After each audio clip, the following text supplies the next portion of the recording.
I used to run a lot. And by a lot, I mean that it was 4 or 5 days a week I would run. 1 or 2 of those days would be a track session. And on Friday nights, I was a classroom teacher when I lived in Providence.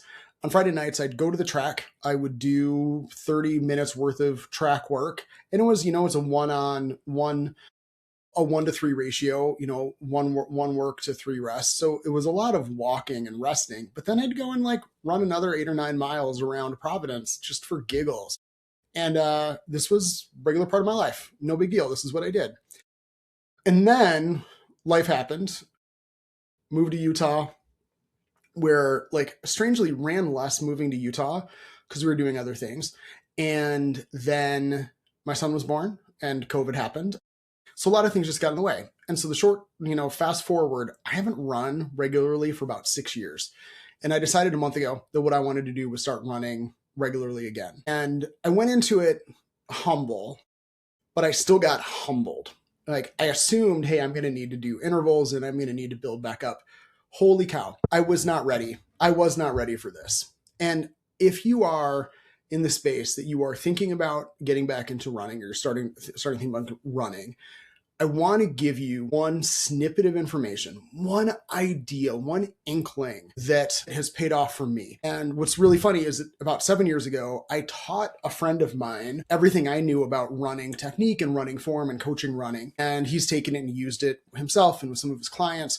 And then a week ago, he actually fed me back one of those exact pieces of wisdom that I'd given to him years ago. And it was exactly what I needed to hear. That piece of wisdom was this: if things feel bad, it's probably your cadence. Now, we can have musculoskeletal things going on. We can be weak in ways that we're fighting against gravity and we're losing.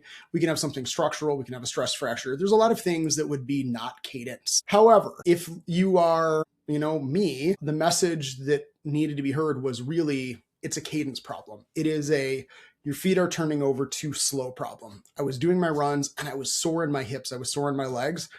My lungs felt relatively fine. And then what I did was I took out my $30 Seiko clip-on metronome from Amazon.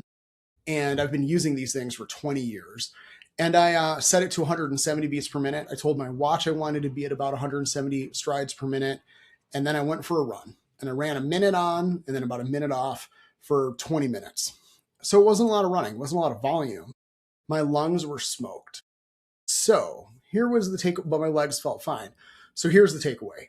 If you are struggling with your running, if you are trying to figure out how to improve, one of the things that we can do is think about running as a skill. And remember that skill development happens when we focus. The more focused we are on a skill, the quicker we can develop that skill. I needed to relearn the skill of cadence and foot pull and getting off the ground quickly. And that's what I've been doing.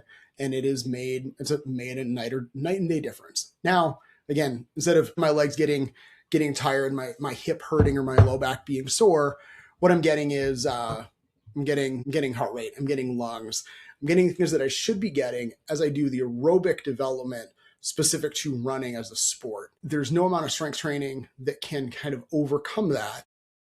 This is what I figured out. So that's it. Cadence might be the solution.